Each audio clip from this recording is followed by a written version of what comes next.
وعلى آله وصحبه أجمعين. اللهم صل على سيدنا شفيعنا حبيبنا نبينا كريمنا مولانا محمد بارك وسلم. صلوا عليه صلاة وسلاما عليك يا رسول الله صلى الله تعالى عليه وسلم. حضرت مولا علی مشکل کشا شیر خدا رضی اللہ تعالیٰ عنہ کے شان میں منقبت کے چند اشعار پیش کر ہم ملاحظہ فرمائیں. کیوں عقیدت سے نہ میرا دل پکارے یا علی، کیوں عقیدت سے نہ میرا دل پکارے یا علی، جس کے ہیں مولا محمد اس کے ہیں مولا علی، جس کے ہیں مولا محمد اس کے ہیں مولا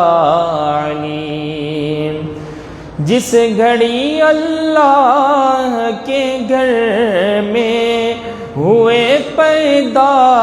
علی، جس گھڑی اللہ کے گھر میں ہوئے پیدا علی،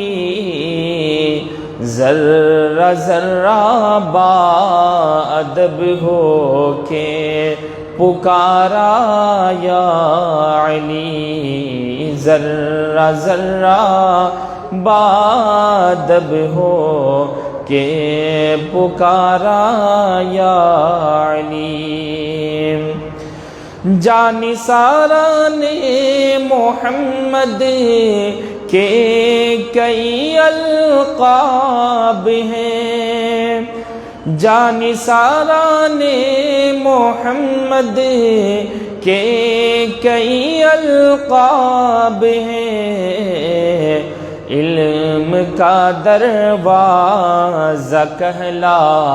اے مگر تنہا علی، علم کا دروازہ کہلا اے مگر تنہا علی، کیوں عقیدت سے نہ میرا دل پکارے یا علی، جس کے ہیں مولا محمد اس کے ہیں مولا علی. ایک وقت درود پاک پڑھیں. اللہم صلی علی سیدنا شفیعنا حبیبنا نبینا کریمنا مولانا محمد بارک وسلم. صلو علیہ صلاۃ وسلام علیک یا رسول اللہ صلی اللہ علیہ وسلم. محترم سامعین کرام، آج ماہ محرم الحرام کی دوسری شب ہے، دوسری تاریخ ہے، اور آج اس محفل کی دوسری مجلس بھی ہے. کل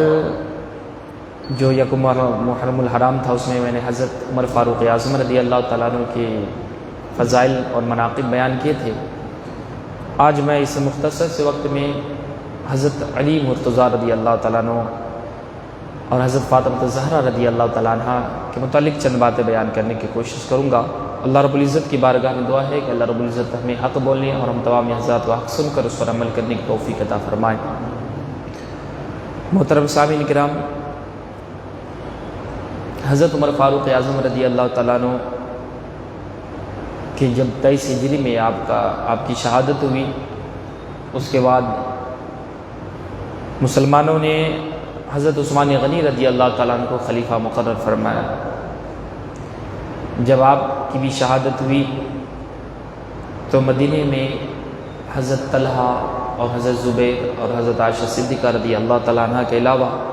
سارے مدینے والوں نے حضرت علی مرتضیٰ رضی اللہ تعالیٰ عنہ کے دست اقدس پر بیعت کی اور آپ کو خلیفہ تسلیم کیا. محترم سامعین کرام، حضرت علی رضی اللہ تعالیٰ عنہ کے فضائل و مناقب بہت ہی زیادہ ہے اور احادیث پاک بھی بہت ہی زیادہ ہے. حضرت امام احمد بن حنبل رضی اللہ عنہ فرماتے ہیں کہ جتنی احادیث حضرت علی رضی اللہ تعالیٰ عنہ کے شان میں ہے، فضیلت بیان کرتی ہے، اتنی حدیث کسی اور صحابی کے بارے میں نہیں ہے۔ حضرت علی رضی اللہ تعالیٰ عنہ کی ایک بڑی خصوصیت یہ بھی ہے کہ جب انہوں نے ہوش سنبھالا تو نبی پاک صلی اللہ علیہ وسلم کی گود مبارک میں ہوش سنبھالا، کیونکہ جناب ابو طالب کا جب یہ، کیونکہ اہل و عیال ان کے زیادہ تھے، تو جب قحط سالی آئی تھی تو حضرت علی رضی اللہ تعالیٰ عنہ کو بچپن ہی سے نبی پاک صلی اللہ علیہ وسلم نے حضرت ابو طالب سے لے لیا اور آپ نے ان کی پرورش فرمائی۔ تو اب بتائیں، جس کی پرورش نبی پاک صلی اللہ علیہ وسلم فرمائے تو اس کی شان اور ان کے عادات و اخلاق کے بارے میں کیا کہنا، ان کے فضائل و مناقب کے بارے میں کیا کہنا۔ اس لیے تو امام احمد بن حنبل رضی اللہ تعالیٰ فرماتے ہیں کہ جتنی حدیث حضرت علی کی شان میں ہے اتنی حدیث کسی اور صحابی کی شان میں نہیں۔ مگر اس کا مطلب یہ نہیں کہ حضرت علی رضی اللہ تعالیٰ دیگر صحابہ کرام جو شیخین ہیں اس سے افضل و اعلیٰ، ایسا بھی نہیں۔ ہمارے سنت و جماعت کا عقیدہ یہی ہے کہ نبی پاک صلی اللہ علیہ وسلم کے بعد صحابہ کرام میں سب سے افضل و اعلیٰ مرتبہ حضرت ابوبکر صدیق رضی اللہ تعالیٰ عنہ کا ہے، اس کے بعد حضرت عمر فاروق اعظم رضی اللہ تعالیٰ عنہ کا ہے، اس کے بعد حضرت عثمان غنی، اور چہاروں خلیفہ میں حضرت علی رضی اللہ تعالیٰ عنہ۔ بعض علماء اہل سنت نے شیخین کے بعد حضرت عثمان غنی سے افضل حضرت علی کو قرار دیا، جس میں امام عبد الرزاق رضی اللہ تعالیٰ عنہ بھی ہے۔ مگر میرے پیارے آقا صلی اللہ علیہ وسلم کے دیوانوں، حضرت علی رضی اللہ تعالیٰ عنہ کی شان بہت ہی بلند عرف و اعلیٰ ہے۔ نبی پاک صلی اللہ علیہ وسلم نے کئی مقامات پر ان کی فضیلت بیان فرمائی ہے، اور ان کی ایک خصوصیت یہ بھی ہے کہ حضرت علی رضی اللہ تعالیٰ عنہ اسلام لانے میں سب سے اول ہے۔ جیسا کہ تاریخی میں مورخ لکھتے ہیں کہ ایک مرتبہ، کیونکہ آپ حضور صلی اللہ علیہ وسلم کے پاس پرورش فرما رہے تھے، جب آپ اسلام لائے تھے اس وقت عمر آپ کی زیادہ سے زیادہ روایتوں میں آتا ہے 10 سال کی ہے، بعض روایتوں میں تو 8 سال کی ہے، بعض میں 7 بھی آیا ہے۔ تو انہوں نے ایک مرتبہ دیکھا کہ نبی پاک صلی اللہ علیہ وسلم اور حضرت خدیجۃ الکبریٰ رضی اللہ تعالیٰ عنہ رات کو نماز پڑھ رہی تھی۔ تو حضرت علی نے پوچھا، یا رسول اللہ صلی اللہ علیہ وسلم، یہ آپ کس طرح رات کو یہ کیا کر رہے تھے؟ تو نبی پاک صلی اللہ علیہ وسلم فرمایا کہ اللہ رب العزت کی عبادت کر رہا تھا جو ایک ہے، وحدہ لا شریک ہے۔ تو آپ نے فوراً اسلام قبول کر لیا اور آپ کو نبی مان لیا۔ تو بچوں میں سب سے پہلے حضرت علی رضی اللہ تعالیٰ عنہ اسلام قبول کیا، ان کی ایک خصوصیت یہ بھی ہے۔ اور دوسری خصوصیت یہ بھی ہے، تیسری خصوصیت کہ آپ داماد مصطفیٰ بھی ہیں، جو حضور صلی اللہ علیہ وسلم کی سب سے لاڈلی صاحبزادی تھی حضرت فاطمہ زہرا رضی اللہ تعالیٰ عنہ، ان سے آپ کا نکاح ہوا 2 ہجری میں، جب حضرت فاطمہ زہرا رضی اللہ تعالیٰ عنہ کی عمر شریف 15 سال کی تھی۔ میرے پیارے آقا صلی اللہ علیہ وسلم کے پیارے دیوانوں، وہ خاتون الجنت جسے نبی پاک صلی اللہ علیہ وسلم نے اپنے جگر کا ٹکڑا کہا، اس کے آپ سر کے تاج بنے۔ پھر آپ کے دونوں صاحبزادے کی شان و عظمت تو اب انشاءاللہ آپ سنیں گے ہی، اور آپ نے بارہا سنا بھی ہوگا ان کی فضیلت کے بارے میں کیا کہنا۔ تو یہاں پر صرف یہ، اس لیے میں نے آج یہ موضوع اختیار کیا کہ جب بیٹوں کا ذکر ہو اور ان کے والد محترم کا ذکر نہ ہو تو یہ پھر ایک محفل میں جو ہے اور یہ ذکر کرنا ایک سمجھے فیکا ہو جاتا ہے۔ اس لیے جہاں صحابہ کرام کا ذکر ہو اور اہل بیت کا ذکر ہو، وہاں حضرت علی کا ذکر نہ ہو تو وہ محفل سمجھے کہ الگ ہی اس کا رنگ رہتا ہے۔ پھر پیارے آقا صلی اللہ علیہ وسلم کے دیوانوں، تو میں عرض کر رہا تھا کہ حضرت علی رضی اللہ تعالیٰ عنہ کی جو سب سے بڑی فضیلت، جو میں نے آپ 3 خصوصیت بیان کی، اس کے بعد نبی پاک صلی اللہ علیہ وسلم نے انہیں حضرت ہارون علیہ السلام کے مثل بھی قرار دیا۔ جیسا کہ غزوہ تبوک کے موقع پر حضور صلی اللہ تعالی وسلم غزوہ تبوک کے علاوہ ہر جنگ میں، جنگ بدر، جنگ احد، جنگ خیبر، دیگر میں حضرت علی رضی اللہ تعالیٰ عنہ نے آپ نے شرکت فرمائی،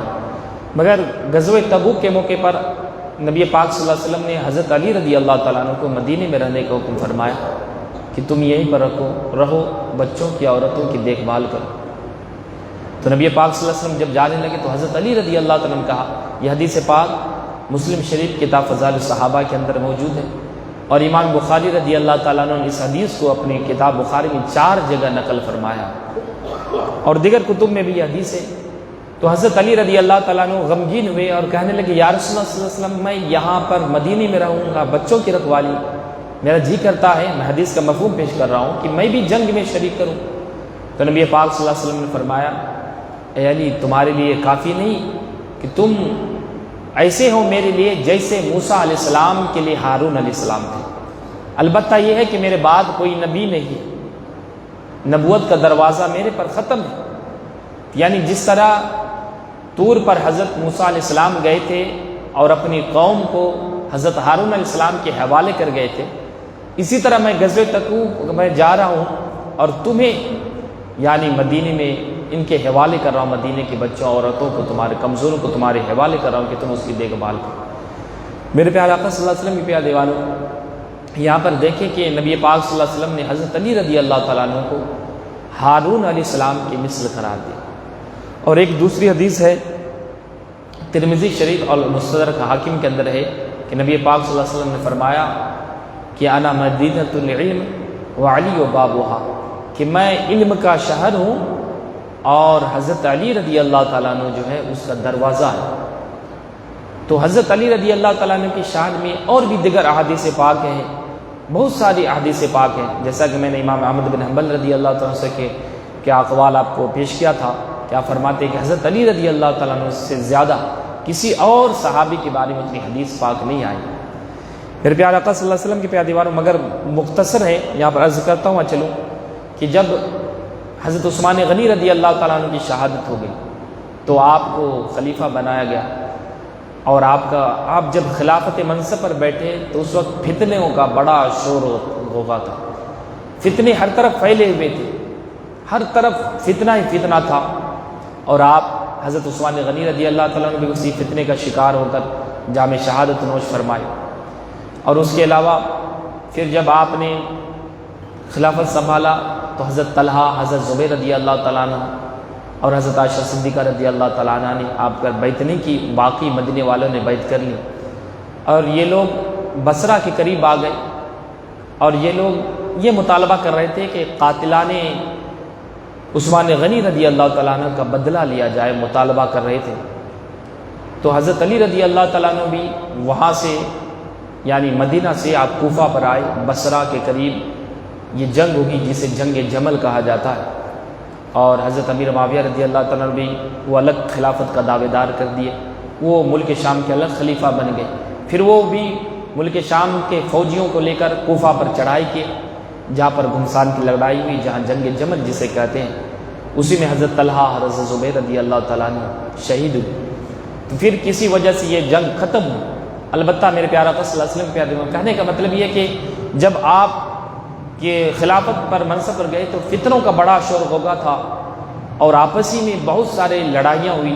جس میں کثیر تعداد میں مسلمانوں کا خون بہا۔ میرے پیارے آقا صلی اللہ علیہ وسلم کے دیوانوں، حضرت علی رضی اللہ تعالیٰ عنہ کی جو فیصلے تھے اور آپ کا جو علم تھا وہ بڑا ہی کمال کا تھا۔ جیسا کہ میں آپ کے سامنے دو واقعہ پیش کر کے اپنی گفتگو ختم کروں۔ حضرت علی رضی اللہ تعالیٰ عنہ کہ جب آپ خلافت میں یہ منصب پر تھے تو یمن کے ایک شخص نے اپنے ایک غلام کو اور اپنے ایک بیٹے کو بصرہ کی طرف بھیجا، کوفہ کی طرف، کسی وجہ سے، کسی کام کی وجہ سے۔ جب دونوں واپس بصرہ کے قریب پہنچے تو آپس میں دونوں میں، غلام میں اور اس لڑکے میں لڑائی ہو گئی۔ لڑکے نے غلام کو مارا، غلام نے اسے گالیاں دی۔ اب مگر غلام بڑا چالاک تھا، وہ بصرہ پہنچ کر یہ دعوے دار کر دیا کہ میں آقا ہوں، یہ میرا غلام ہے، کہ میں اسے بیچنا چاہتا ہوں۔ وہ لڑکا کہتا کہ نہیں، یہ تو میرا غلام ہے، یہ میرے باپ کا غلام ہے، میرے والد نے مجھے یہاں اس کام سے بھیجا ہے۔ وہ غلام کہا نہیں، یہی میرا غلام ہے، یہ ایسے بہانہ کر رہا ہے۔ تو سارے لوگوں نے مل کر حضرت علی رضی اللہ تعالیٰ کے پاس دونوں کو لے کر گئے۔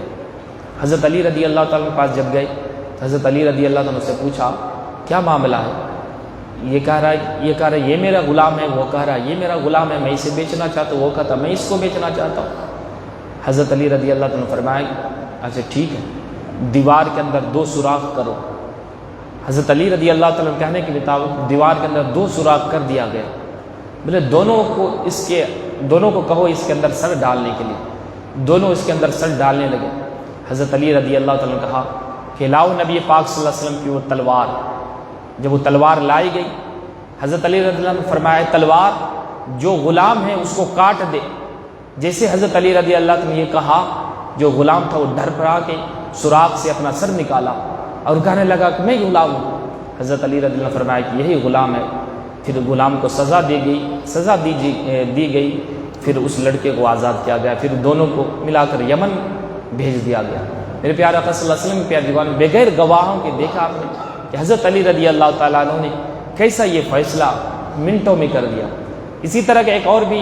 واقعہ ہے جو عشر مبشرہ کے اندر لکھا ہوا ہے کہ ایک عورت ایسی تھی کہ اس کے پاس بچہ تھا، وہ دونوں جنگل کی طرف جا رہے تھے، دونوں کے پاس ایک ایک بچہ تھا۔ تو غالباً ایک عورت کا بچہ کسی وجہ سے گم ہو گیا، تو جو ایک بچہ تھا دوسری عورت کہنے لگی یہ میرا بچہ ہے، وہ عورت کہنے لگی یہ میرا بچہ ہے، آپس میں لڑائیاں ہوئی۔ یہ فیصلہ حضرت علی رضی اللہ تعالیٰ عنہ کے پاس پہنچا۔ جب حضرت علی رضی اللہ تعالیٰ عنہ کے پاس پہنچا تو حضرت علی رضی اللہ عنہ نے پوچھا کس کا بچہ ہے؟ دوسری عورت کہتی میرا، پہلی والی عورت کہتی میرا بچہ ہے۔ حضرت علی رضی اللہ عنہ نے فرمایا اچھا لاؤ تلوار، اس بچے کو دو ٹکڑے کرتا ہوں، آدھا تمہیں دیتا ہوں آدھا تمہیں دیتا ہوں۔ تو جس عورت کا بچہ تھا وہ کہنے لگا امیر المومنین میرا بچہ نہیں ہے، یہ بچہ اسی کو دے دیں مگر اسے ٹکڑے نہ کریں۔ حضرت علی رضی اللہ عنہ نے فرمایا کہ بچہ اسی عورت کا ہے، اسے دے دیا جائے، کیونکہ جب بچے کو دو ٹکڑے کرنے کا حکم دیا گیا تو جس کا بچہ تھا وہ ماں تڑپ گئی، اور جس کا بچہ نہیں تھا اس کے چہرے پر کچھ بھی ملال نہیں آیا، تو یہ بچہ واقعی میں اسی کا ہے، اسے دے دیا گیا۔ میرے پیارے آقا صلی اللہ علیہ وسلم کے دیوانوں، اس لیے حضرت علی رضی اللہ تعالیٰ عنہ کے فیصلے بڑے ہی بے مثال ہونہار تھے۔ کیوں نہیں ہوتے؟ کیونکہ نبی پاک صلی اللہ علیہ وسلم نے خود فرمایا میں علم کا شہر ہوں تو علی اس کا دروازہ ہے۔ میرے پیارے آقا صلی اللہ علیہ وسلم کے دیوانوں، حضرت علی رضی اللہ تعالیٰ عنہ کی اور بھی فضائل اور بھی مناقب ہیں۔ میں آپ حضرت فاطمہ زہرا رضی اللہ تعالیٰ عنہ کی فضائل کے مطابق ایک حدیث پاک آپ کے سامنے پیش کر کے اپنی گفتگو ختم کروں۔ حضرت فاطمہ زہرا رضی اللہ تعالیٰ عنہ کی بھی بے حد فضائل اور مناقب بیان کیے گئے ہیں۔ نبی پاک صلی اللہ علیہ وسلم نے اسے اپنے جسم کا ٹکڑا کہا، اور یہ نبی پاک حضرت فاطمہ زہرا رضی اللہ تعالیٰ عنہ کی خصوصیت تھی کہ جب تک آپ کی حیات حضرت علی رضی اللہ تعالیٰ عنہ کے ساتھ تھی، یا جب تک آپ حضرت علی کے نکاح میں تھی، اس وقت تک حضرت علی رضی اللہ تعالیٰ عنہ کو دوسری نکاح کرنے کی اجازت نہیں تھی۔ دوسرا نکاح کرنا حضرت علی رضی اللہ تعالیٰ عنہ کے لیے حرام تھا، جیسا کہ مسلم شریف کتاب فضائل الصحابہ اور باب حضرت فاطمہ زہرا رضی اللہ تعالیٰ فضائل میں ہے کہ نبی پاک صلی اللہ علیہ وسلم نے منبر پر خطبہ کے دوران یہ فرمایا کہ مغیرہ بن حشام نے مجھ سے اجازت طلب کی ہے کہ وہ اپنی لڑکی کا نکاح حضرت علی رضی اللہ تعالیٰ سے کرنا چاہتے ہیں، مگر میں اس کی ہرگز اجازت نہیں دیتا۔ نبی پاک صلی اللہ علیہ وسلم نے 3 مرتبہ یہ فرمایا۔ ہاں، چوتھی مرتبہ آپ نے فرمایا ہاں اگر علی میری بیٹی کو طلاق دے دے تب وہ نکاح کر سکتا ہے، مگر میری بیٹی کے رہتے ہوئے دوسرا نکاح حضرت علی نہیں کر سکتے، کیونکہ میری بیٹی میرے جسم کا ٹکڑا ہے، جب وہ بے چین ہوتی ہے تو میں بے چین ہوتا ہوں، جب اسے کوئی تکلیف پہنچتی ہے تو مجھے تکلیف پہنچتی ہے۔ میرے پیارے آقا صلی اللہ علیہ وسلم پیارے دیوانی، یہ دیکھیں حضرت فاطمہ زہرا رضی اللہ تعالیٰ خصوصیت یہ نبی۔ اب یہاں پہ ایک مسئلہ بھی یہ بھی ظاہر ہوتا ہے، بعض لوگ یہ کہتے ہیں کہ میرے نبی پاک صلی اللہ علیہ وسلم کو کچھ اختیار نہیں تھا، میرے نبی پاک صلی اللہ علیہ وسلم کچھ نہیں کر سکتے۔ میرے پیارے آقا صلی اللہ علیہ وسلم پیارے دیوانی، اس حدیث سے دیکھیں حالانکہ قرآن میں 4 نکاح کرنے کا حکم دیا ہے ایک وقت میں، تو مگر نبی پاک صلی اللہ علیہ وسلم نے حضرت علی کے رضی اللہ تعالیٰ عنہ کے لیے حضرت فاطمہ رضی اللہ تعالیٰ عنہ کی نکاح میں ہوتے ہوئے حضرت علی کے لیے دوسرا نکاح حرام تھا۔ یہ نبی پاک صلی اللہ علیہ وسلم کی خصوصیت تھی، یہ اللہ رب العزت نے میرے نبی پاک صلی اللہ علیہ وسلم کو اختیار دیا تھا، وہ چیز جس اپنے امت کے لیے چاہے، جس کے لیے حرام کر دے، جس کے لیے جائز کر دے، وہ نبی پاک صلی اللہ علیہ وسلم کو اختیار تھا۔ مگر جو لوگ یہ کہتے ہیں کہ میرے نبی کو کچھ اختیار نہیں، تو یہ غلط کہتے ہیں۔ میرے نبی پاک صلی اللہ علیہ وسلم کو اللہ تعالیٰ نے اختیار سے نوازا تھا، آپ جو چیز چاہے شریعت میں حرام کر دیں، جس چیز کو چاہے حلال کر دیں، یہ اختیار تھا میرے نبی پاک صلی اللہ علیہ وسلم کو، اللہ رب العزت نے دیا تھا۔ میرے پیارے آقا صلی اللہ علیہ وسلم کے پیارے دیوانوں، حضرت تعالیٰ عنہ کے فضائل میں سے ایک فضیلت یہ بھی ہے کہ جب آپ کا جنازہ گیا تو رات میں گیا، اور آپ ہی کا مسلمانوں میں سب سے پہلا جنازہ یہ تھا کہ آپ کے جنازے کے اوپر ڈھک کر کیا گیا، نہ تو پہلے جتنے بھی جنازے جاتے تھے وہ ڈھک کر نہیں جاتے تھے، تو اس کے اوپر پتے یعنی درختوں کے پتے رکھے جاتے ہیں۔ حضرت فاطمہ رضی اللہ تعالیٰ عنہ نے اسے پسند کیا اور فرمایا کہ جب میرا انتقال ہو جائے کہ تم اور حضرت علی رضی اللہ تعالیٰ عنہ غسل دے اور میرے جنازے کو اسی طرح رات میں لے جائے تاکہ میرے جنازے کو کوئی نہ دیکھ سکے۔ تو حضرت فاطمہ زہرا رضی اللہ تعالیٰ عنہ کے جنازے کو جب لے جایا گیا تو آپ کے اوپر ڈھک کر لے آیا گیا، اور یہ سب سے پہلی خصوصیت تھی مسلمانوں میں، سب سے پہلا جنازہ حضرت فاطمہ زہرا رضی اللہ تعالیٰ عنہ کا تھا جسے اوپر سے ڈھک کر لے جایا گیا۔ جب سے پھر یہ رواج ہی قائم ہو گیا، آج ہم اور آپ جو ڈھک کر لے جاتے ہیں، یہ اسی سلسلے کی ایک کڑی